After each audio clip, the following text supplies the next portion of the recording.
3 দফা দাবিতে কর্মবিরতি গেছেন সরকারি প্রাথমিক বিদ্যালয়ের প্রায় 3.5 লাখ শিক্ষক এবং তারা তাদের দাবি পূরণ না হওয়া পর্যন্ত লাগাতার কর্মসূচি পালন করবেন এবং তারা আরো যেটি ঘোষণা করেছেন তাদের দাবিগুলো বাস্তবায়ন না করা হলে আগামী 11 নভেম্বর থেকে তারা অনশন কর্মসূচিতে যাবেন। এবং এই মুহূর্তে আমি আছি ব্রাহ্মণবাড়িয়ার মেদদা পশ্চিম সরকারি প্রাথমিক বিদ্যালয়ে। আমরা ব্রাহ্মণবাড়িয়ার বেশ কয়েকটি শিক্ষা প্রতিষ্ঠানে ঘুরে আমরা দেখেছি, আমরা শিক্ষকদের সাথে কথা বলেছি, শিক্ষার্থীদের সাথে কথা বলেছি।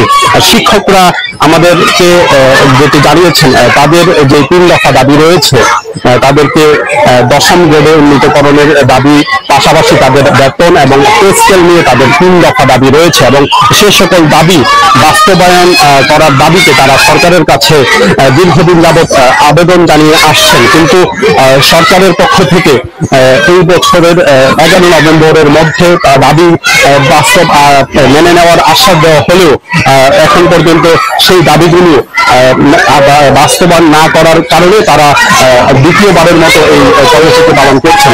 আজ সকাল থেকে সরকারি প্রাথমিক বিদ্যালয়ের প্রায় 3.5 লাখ শিক্ষক দেশব্যাপী তাদের এই কর্মবিরতির কর্মসূচি পালন করছেন। আমরা এই মুহূর্তে আছি ব্রাহ্মণবাড়িয়ার মেদদা দক্ষিণ সরকারি প্রাথমিক বিদ্যালয়ে এবং এই বিদ্যালয়ের যে সহকারী শিক্ষক যারা রয়েছেন, শিক্ষকরা সকাল থেকেই কর্মবিরতি কর্মসূচি পালন করছেন। আমরা শিক্ষকদের সাথে কথা বলে যেটি জানতে পেরেছি, তারা দীর্ঘদিন যাবৎ তাদের যেই দাবিগুলো জানিয়ে আসছিলেন সেই দাবিগুলো পূরণ না করার কারণেই তারা বাধ্য হয়েছেন এইরকম কর্মসূচিতে অংশগ্রহণ করতে। এবং আমরা কয়েকজন শিক্ষকের সাথে কথা বলবো, তাদের দাবিগুলো আমরা জানার চেষ্টা করবো তাদের কাছ থেকে যে কি কি দাবিতে তারা আসলে এই কর্মবিরতি কর্মসূচি পালন করছেন।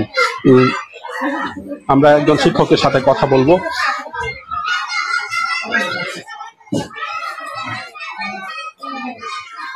আচ্ছা, আপনাদের এই যে কি কি দাবিতে আপনারা এই আজকের এই কর্মবিরতি কর্মসূচি পালন করছেন?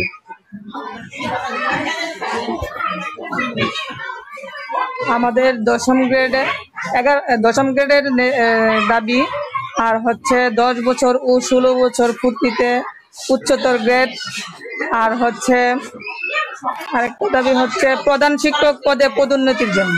এই 3টা দাবি দীর্ঘদিন ধরে আমরা বলে আসছি। আমাদেরকে প্রেস বিজ্ঞপ্তির মাধ্যমে আমাদেরকে জানিয়ে দেওয়া হয়েছে যে আমাদের প্রজ্ঞাপন অতি দ্রুতই দিবে, কিন্তু এখনো প্রজ্ঞাপন দিচ্ছে না সরকার, তাল বাহানা শুরু করছে।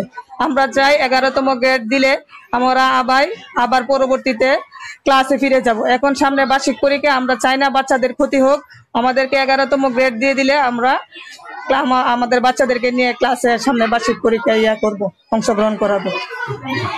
আমরা একজন শিক্ষকের কাছ থেকে শুনছিলাম তাদের যে কর্মবিরতির পেছনের যে দাবিগুলো রয়েছে সেই দাবিগুলো নিয়ে আমরা আরেকজন শিক্ষকের সাথে কথা বলে জানার চেষ্টা করবো তাদের যে 3 দফা দাবি রয়েছে দাবিগুলো আসলে কি কি দাবিতে তারা আন্দোলন করছে। আসসালামু আলাইকুম।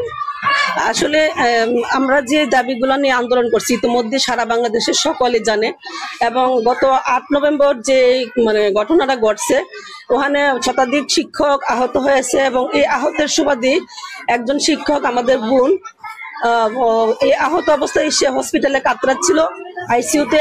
একটা পর্যায়ে উনি মৃত্যুবরণ করেছে। রক্তের দাম তো আসলে বৃথা যায় না। আমরা আমাদের বোন এবং ভাইয়ের যে রক্ত ঝরছে, রক্তের বিনিময়ে আমরা যদি আমাদের প্রাণের দাবি, আমাদের এই যে 3 দফা দাবি, এই দাবিগুলো যদি বাস্তবায়িত না হয়, আমরা তাদের রক্তের ঋণও পরিশোধ করতে পারবো না। বোনের কাছেও কোনো জবাব নেই। আর আমরা তো ঠকছি, কেন আমরা ঠকবো?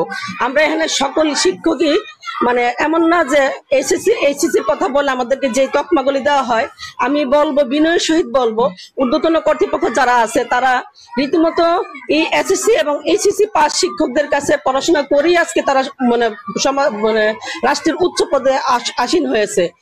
তারা যদি ওই শিক্ষককে অবহেলা করে, তাহলে আমি বলবো যে তারাও তাদের গার্ডিয়ানের প্রতি তাদের কতটুকু শ্রদ্ধাবোধ আছে আমি একটু সন্দিহান। আর এখন বাস্তবতার নিরীক্ষে এখন এই যে নিয়োগগুলা হয়, যে 19-এর পর যে নিয়োগগুলা হচ্ছে, প্রত্যেকটা নিয়োগই অনার্স মাস্টার্সধারী, এবং সর্বশেষ যোগ্যতা কিন্তু স্নাতক। পুরুষ এবং মহিলা সবার সমযোগ্যতা।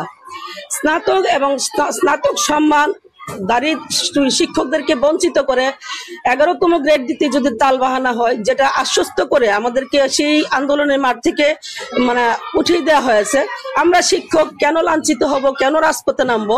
এখানে সবচেয়ে বেশি লজ্জার জিনিস যেটা, সেটা হলো যে শিক্ষক রাজপথে নামতে হয়।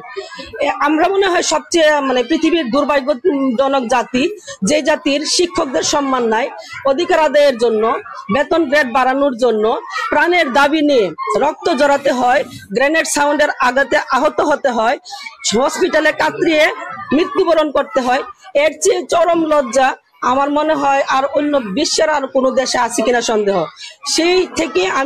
সেই জায়গা থেকে দাঁড়িয়ে আমরা বলবো যে আমাদের শিক্ষকদের প্রাণের দাবি, 3 দফা দাবি বাস্তবায়ন করা হোক। কোমলমতি শিক্ষার্থীগুলো আমাদের সন্তান, আমরা যেমন আমাদের নিজের সন্তানকে অবহেলা করি না, ঠিক সেই সন্তানগুলো আমরা আমাদের নিজের সন্তান মনে করে তাদেরকে পড়াশোনা শিখাই। এখন এই মুহূর্তে বার্ষিক পরীক্ষা সমাগত, বৃত্তি পরীক্ষা সমাগত দরজায় করা নাড়ছে। আমরা চাই না আমাদের শিশুগুলা মানে সঠিক সময়ে পরীক্ষা না দিয়ে পরবর্তীতে পরীক্ষা দিয়ে বা তারা বঞ্চিত হোক। আমাদের শিশুগুলাকে বঞ্চিত করার কোনো উদ্দেশ্য আমাদের নেই, কিন্তু পেটে খেলে পিঠে সয়। আমাদের পেটে ক্ষুধা রেখে কিভাবে আমরা আমাদের সেই মানসম্মত প্রাথমিক শিক্ষা বাস্তবায়ন করব, সেটা সন্দিহান। আমি চাই মাননীয় প্রধান উপদেষ্টা সহ আমাদের যারা অধিদপ্তরে আছেন, সম্মানিত কর্তা ব্যক্তিদের কাছে আমাদের একান্ত আকুল আবেদন সকল শিক্ষকদের পক্ষ থেকে যে আমাদের দাবিগুলো মেনে নিন, আমাদেরকে সঠিক সময়ে সুন্দরভাবে পরীক্ষা নেওয়ার সুযোগ করে দেন, আমাদের প্রাণের এই যে কোমলমতি শিক্ষকগুলোকে সঠিক লক্ষ্যে পৌঁছার জন্য যথাসময়ে তারা পরীক্ষার আসনে বসার জন্য সুযোগ করে দেন। কাঙ্ক্ষিত লক্ষ্যে পৌঁছতে গেলে অবশ্যই মানে শিক্ষক এবং শিক্ষার্থী বান্ধব সরকার হতে হবে। এক চোখে তেল এক চোখে ঘি দেখলে হয় না।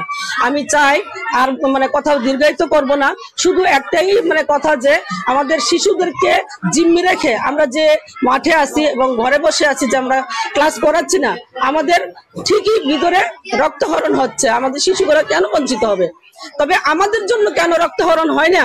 আমাদের ঊর্ধ্বতন কর্তৃপক্ষের আকুল আবেদন, দয়া করে করজোড়ে অনুরোধ যে আমাদের এই 3 দফা দাবির প্রতি আপনারা শ্রদ্ধা রেখে আমাদেরকে সসম্মানে সম্মানিত করেন। শিক্ষক সম্মানিত, পুরো দেশ সম্মানিত। শিক্ষক অবহেলার পাত্র, পুরো দেশ অবহেলার পাত্র। এই বলে আমি আমার বক্তব্য শেষ করছি। আসসালামু আলাইকুম, ধন্যবাদ। আপনারা জানেন প্রাথমিক শিক্ষা কার্যক্রম পুরোপুরি সহকারী শিক্ষক নির্ভর। বাংলাদেশের প্রায় 65,569টি সরকারি প্রাথমিক বিদ্যালয় রয়েছে। এতে শিক্ষক রয়েছেন প্রায় 3,84,981 জন। এদের মধ্যে প্রায় 35,000 শিক্ষক প্রাথমিক প্রধান শিক্ষক হিসেবে দায়িত্ব পালন করেন এবং বাকি সবাই রয়েছেন সহকারী শিক্ষক। এবং শিক্ষকদের এই যে দাবিগুলো রয়েছে, তারা এই সকল দাবি দ্রুত সময়ের মধ্যে মেনে নেওয়ার আহ্বান জানিয়েছেন। বারবার সরকারের কাছে তারা আহ্বান জানাচ্ছেন। আমরা আরেকজন শিক্ষকের সাথে তাদের দাবিগুলো এবং আজকের এই কর্মসূচির ব্যাপারে জানার চেষ্টা করব। আমি কথাটা একটু রিপিট করি। আসসালামু আলাইকুম, আমি বাড্ডা পশ্চিম সরকারি প্রাথমিক বিদ্যালয়ের একজন সহকারী শিক্ষক মাফরুজা নূর।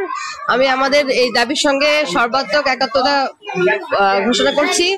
আমরা আমাদের দাবি খুব স্পষ্টভাবে আমরা কর্তৃপক্ষকে জানাতে চাই যে আমরা আমাদের শতভাগ পদোন্নতি, 10 এবং 16 বছরের যে উচ্চতর গ্রেডের যে ব্যাপারটা, সেটার একটা নিষ্পত্তি এবং আমাদের সরাসরি যে আমাদের পদোন্নতির বিষয়টা সেটা দেখবে, এবং 11তম আমাদেরকে 10ম গ্রেডে আমাদেরকে আমাদের গ্রেড যেন দেওয়া হয়। আমরা আমাদের যুক্তিসঙ্গত এই দাবিগুলোর পিছনে আমাদের যথেষ্ট কারণ আমরা উল্লেখ করেছি, আমাদের উপযুক্ত কারণ আমরা দেখিয়েছি। তারপর কর্তৃপক্ষ আমাদেরকে কেন এই বিষয়টা এতটা উদাসীনতা পোষণ করছে সেটা আমাদের বোধগম্য নয়।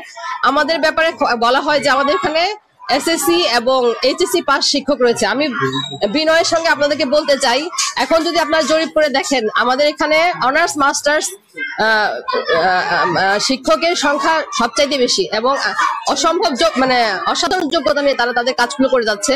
তো আমি আপনাদের কাছে অনুরোধ করবো কর্তৃপক্ষের কাছে যে আমাদের এই দাবিগুলো পূরণ করা হোক, আমরা যেন আমাদের কাজগুলো সুন্দরভাবে আমাদের এই শিক্ষা প্রতিষ্ঠানে করতে পারি। আমরা শিক্ষা পরিবেশ এবং আমাদের বিদ্যালয়ে আমাদের যে বাচ্চাদেরকে আমরা পড়াতে চাচ্ছি, আমাদের এই পরিবেশটা আবার নিশ্চিত করা হোক।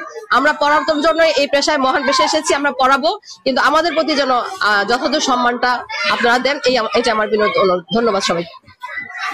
যে আমরা শিক্ষকদের সাথে কথা বলছিলাম, আমরা ব্রাহ্মণবাড়িয়ার বেশ কয়েকটি সরকারি প্রাথমিক বিদ্যালয় ঘুরে দেখেছি, সেখানকার অধিকাংশ শিক্ষা প্রতিষ্ঠানে শিক্ষকরা কর্মবিরতিতে রয়েছেন। শিক্ষকদের এই 3 দফা দাবির সাথে শিক্ষার্থীরাও অনেকাংশে তারা একাত্মতা পোষণ করছেন এবং শিক্ষার্থীরাও শিক্ষকদের হয়ে সরকারের কাছে বিভিন্ন রকম দাবি জানাচ্ছেন। আমরা কিন্তু শিক্ষার্থীর সাথে শিক্ষকদের আন্দোলনের ব্যাপারে কথা বলার চেষ্টা করব। আসসালামু আলাইকুম, আমার নাম জান্নাত আক্তার। আমি মেড্ডা পশ্চিম সরকারি প্রাথমিক বিদ্যালয়ের 5ম শ্রেণীর একজন শিক্ষার্থী। আমাদের শিক্ষকরা আমাদেরকে যে পরিশ্রম করে পড়ান, সে অনুসারে তারা সঠিক পারিশ্রমিক পান না। এ অনুসারে 11তম শিক্ষকদের জন্য 11তম গ্রেড ও 3 দফা দাবি জানিয়ে মাননীয় প্রধান উপদেষ্টার কাছে নিকট আবেদন জানাচ্ছি। ধন্যবাদ। আমরা শিক্ষকদের পাশাপাশি একজন শিক্ষার্থীর সাথেও কথা বললাম এবং আমরা আপনাদেরকে যেটি দেখানোর চেষ্টা করলাম যে শিক্ষকদের যে কর্মসূচি শিক্ষকরা পালন করছেন সেটি তারা কতটুকু কিভাবে পালন করছেন। তো এই ছিল ব্রাহ্মণবাড়িয়ার মেড্ডা পশ্চিম সরকারি প্রাথমিক বিদ্যালয় থেকে শিক্ষকদের 3 দফা কর্মবিরতি